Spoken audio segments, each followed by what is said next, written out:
ഭർത്താവ് ശ്രീദാസ് സത്യദാസൻ ചെന്നൈയിലെ ഒരു മൾട്ടിനാഷണൽ കമ്പനിയിൽ ജോലി ചെയ്യുകയായിരുന്നു. അപ്പോൾ അദ്ദേഹത്തിന് നൈറ്റ് ഡ്യൂട്ടിയാണ്. 4 മണിക്ക് രാവിലെ ഷിഫ്റ്റ് കഴിഞ്ഞിട്ട് റൂമിനകത്ത് വന്ന് അദ്ദേഹം ഉറങ്ങുന്ന സമയത്ത് 6 മണിയായപ്പോൾ ഒരു ശ്വാസം മുട്ടൽ അനുഭവപ്പെട്ട് വെളിയിൽ പുറത്തോട്ട് വന്ന് ചായ കുടിക്കാൻ പോകുന്ന ഒരു ശീലം ഉണ്ടായിരുന്നു. അങ്ങനെ ചായ കുടിക്കുന്ന സമയത്ത് അദ്ദേഹത്തിന് ഒരു ക്ഷീണം അനുഭവപ്പെട്ട് വന്ന് ഒരു ഫ്രണ്ടിനെ വിളിച്ച് പറഞ്ഞു, പിന്നെ എനിക്കിങ്ങനെ വയ്യായ്കയുണ്ട് എന്ന് പറഞ്ഞിരുന്നു. അപ്പോൾ പിന്നെയാണ് അറിയുന്നത്. അങ്ങനെ അദ്ദേഹം വന്ന സമയത്ത് ഡോറ് തുറക്കുന്ന സമയത്ത് കുഴഞ്ഞു വീഴുന്നതാണ് കാണുന്നത്. അദ്ദേഹം പെട്ടെന്ന് തന്നെ അടുത്തുള്ള ഒരു ഹോസ്പിറ്റലിലോട്ട് പുള്ളിയെ കൊണ്ടുപോയി. ആ സമയത്താണ് ഞാൻ അറിയുന്നത്. പിന്നെ പുള്ളിയുടെ അനുവാദമില്ലാതെ റൂമിനകത്ത് ഒരു പെസ്റ്റ് കൺട്രോള് ബെഡ് ബഗിൻ്റെ എതിരെയുള്ള ഒരു ടാബ്ലറ്റ് അതിനുള്ളിൽ ബെഡിൽ ഉണ്ടായിരുന്നു. അത് ഇദ്ദേഹത്തിനെ അറിയിച്ചിട്ടില്ല. അറിയാതെ വന്ന് കിടക്കുന്ന സമയത്താണ് ഇത് സംഭവിച്ചത്. 21-ാം തീയതി എൻ്റെ അളിയൻ, അതായത് എൻ്റെ ചേച്ചിയുടെ ഹസ്ബൻഡ് മരണപ്പെട്ടു.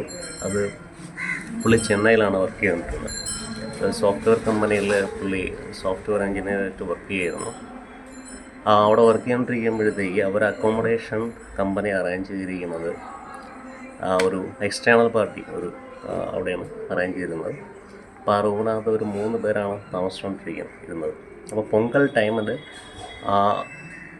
ആ ഹോസ്റ്റലിൽ ഒരു പെസ്റ്റ് കൺട്രോൾ ചെയ്തെന്ന് വെച്ചാൽ ആ പൊങ്കൽ ടൈമിൽ അവരെല്ലാവരും, എല്ലാ സ്റ്റാഫുകളും അവിടെ താമസിക്കുന്ന എല്ലാവരും ലീവിന് പോയിരിക്കുന്ന ടൈമായതുകൊണ്ട് അവർ പെസ്റ്റ് കൺട്രോൾ ചെയ്തപ്പോഴത്തേക്ക് എൻ്റെ അളിയൻ്റെ റൂമിലും അവർ താമസിക്കുന്ന റൂമിലും അവർ ചെയ്യാനായിട്ട് വന്നപ്പോഴത്തേക്കും പുള്ളി പറഞ്ഞു ഇപ്പം ചെയ്യണ്ട, കാരണം പുള്ളിനെ അവിടെ താമസിക്കുന്നതുകൊണ്ട് ഇപ്പം ചെയ്യണ്ടെന്ന് പറഞ്ഞ് അവരെ ഒഴിവാക്കി വിട്ടതിന് ശേഷം ഈ പൊങ്കൽ എന്നാണ് കറക്റ്റ് ഡേറ്റ് എനിക്കറിയില്ല. അത് കഴിഞ്ഞതിന് ശേഷം അവർ അതായത് 21-ാം തീയതി പുള്ളി 7 to 7 നൈറ്റ് ഡ്യൂട്ടിയാണ്. ഡ്യൂട്ടിക്ക് പോയിട്ട് തിരിച്ച് ഏകദേശം ഒരു 4 മണിയോടുകൂടി റൂമിലെത്തി. ആ 4 മണിയെന്ന് വെച്ച് കഴിഞ്ഞാൽ പുള്ളി പ്രോജക്റ്റ് നേരത്തെ തീർത്തതിൻ്റെ പേരിൽ 4 മണിക്ക് റൂമിലെത്തി. AC ഓൺ ചെയ്ത് പുള്ളി അതിനകത്ത് ഉറങ്ങി ഒരു 2.5 മണിക്കൂർ കഴിഞ്ഞപ്പോൾ പുള്ളിക്ക് എന്തോ ഒരു അസ്വസ്ഥത തോന്നിയിട്ട് പുള്ളി റൂമിന് പുറത്തോട്ട് വരികയും ചെയ്തു. ഒരു ചായ കുടിക്കാനായിട്ട് പോകുന്ന വഴിക്ക് പുള്ളിയുടെ കൂടെ വർക്ക് ചെയ്യുന്ന കൊളീഗ്സിനെ വിളിച്ച് ഇൻഫോം ചെയ്തു. പുള്ളിയുടെ ആരോഗ്യം ശരിയല്ല, എന്തോ പുള്ളിക്ക് തലകറങ്ങുന്ന രീതിയിൽ ഇൻഫോം ചെയ്തു. എന്നിട്ട് തിരിച്ച് ചായം കുടിച്ച് പുള്ളി റൂമിലോട്ട് വരുന്ന വഴിക്ക് റൂമിന് ഡോർ എത്തിയപ്പോഴത്തേക്ക് പുള്ളി തലകറങ്ങി വീഴുകയായിരുന്നു. ആ സമയം കൊണ്ട് അവിടെ നിൽക്കുന്ന ഒരു കുക്ക് ചെയ്യാൻ പറയുന്ന ഒരു ലേഡിയും ഈ സുഹൃത്തും തിരിച്ച് അവിടെ എത്തിയിട്ടുണ്ട്.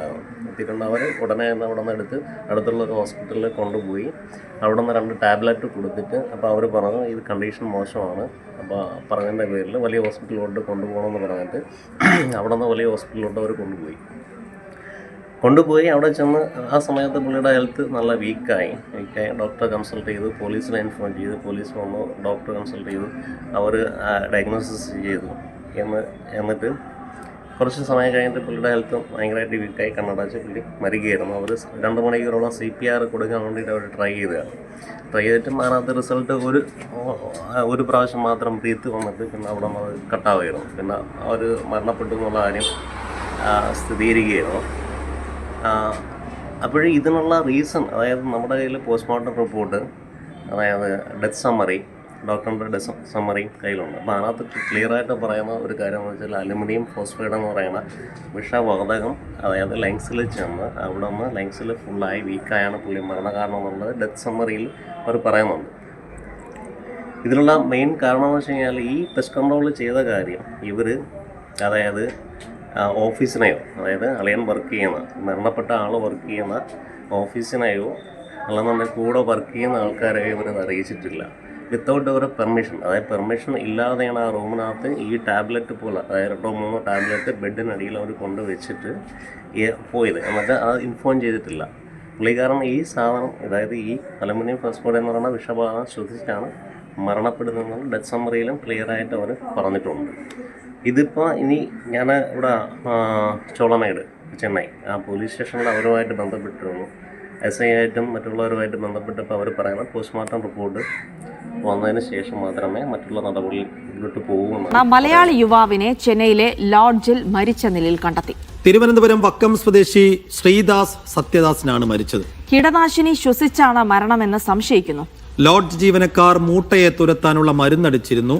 ശ്രീദാസിന്റെ അനുമതിയില്ലാതെയാണ് കീടനാശിനി അടിച്ചതെന്ന് ബന്ധുക്കൾ ആരോപിച്ചു.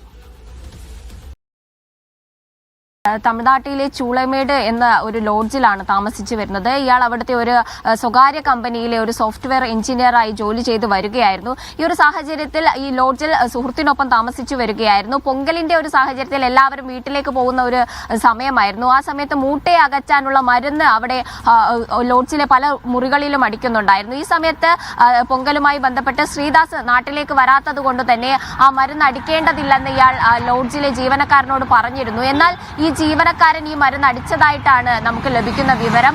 കൂടാതെ തന്നെ ഇയാൾ ബുധനാഴ്ച ജോലി കഴിഞ്ഞ് റൂമിലേക്ക് എത്തുകയും പിന്നീട് AC ഓൺ ചെയ്ത് ഇയാൾ കിടന്നുറങ്ങിയതായും പിന്നീട് ഇയാൾക്ക് ശ്വസിക്കുന്നതുമായി ബന്ധപ്പെട്ട പ്രശ്നങ്ങൾ ഉണ്ടാവുകയും സുഹൃത്തിനെ വിളിച്ച് ഈ വിവരം അറിയിക്കുകയുമായിരുന്നു. പിന്നീട് ആശുപത്രിയിൽ എത്തിച്ച ഇയാളുടെ മെഡിക്കൽ റിപ്പോർട്ടിൽ ഇയാൾ മാരകമായിട്ടുള്ള വിഷം ശ്വസിച്ചതായിട്ട് ഡോക്ടർമാർ വ്യക്തമാക്കിയിട്ടുണ്ട്.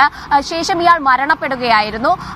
എന്നാൽ ഇയാളുടെ പോസ്റ്റ്മോർട്ടം റിപ്പോർട്ട് അടക്കം ലഭിക്കാത്ത ഒരു സാഹചര്യത്തിലാണ് ഇപ്പോൾ കുടുംബം പരാതിയുമായി മുന്നോട്ട് വന്നിരിക്കുന്നത്. ഇതിൽ ലോഡ്ജ് ജീവനക്കാർ ഇയാളുടെ അനുവാദമില്ലാതെ തന്നെ ഈ മൂട്ടയുടെ മരുന്ന് അടിച്ചതുമായി ബന്ധപ്പെട്ട് ഇയാളുടെ മരണത്തിൽ ബന്ധമുണ്ടെന്നും ഇതുമൂലമാണ് ഇത്തരത്തിൽ മാരകമായ വിഷം ശ്വസിച്ചാണ് ഇയാൾ മരിച്ചത് എന്നുമാണ് കുടുംബം ആരോപിക്കുന്നത്. ഇതിന്റെ അടിസ്ഥാനത്തിൽ മുഖ്യമന്ത്രിക്കും അതുപോലെ തന്നെ DGPക്കും ഒക്കെ പരാതി നൽകാൻ ഒരുങ്ങുകയാണ് കുടുംബം. കൂടാതെ തന്നെ തമിഴ്നാട് പോലീസിന്റെ അന്വേഷണം ഊർജിതമാക്കണമെന്ന് ആവശ്യപ്പെട്ടുകൊണ്ടും പരാതി നൽകിയിട്ടുണ്ട്. കൂടാതെ കടക്കാവൂർ പോലീസിലും കുടുംബം പരാതി നൽകിയിട്ടുണ്ട്. ഇത്തരത്തിൽ ഈ മരണം ഈ വിഷനാശിനി ഈ മൂട്ടയെ നശിപ്പിക്കാനുള്ള മരുന്ന് അടിച്ചതുകൊണ്ടാണ് ഈ മരണം സംഭവിച്ചത് എന്നതിൽ കുടുംബം ഉറച്ചു നിൽക്കുന്ന ഒരു സാഹചര്യമാണ്.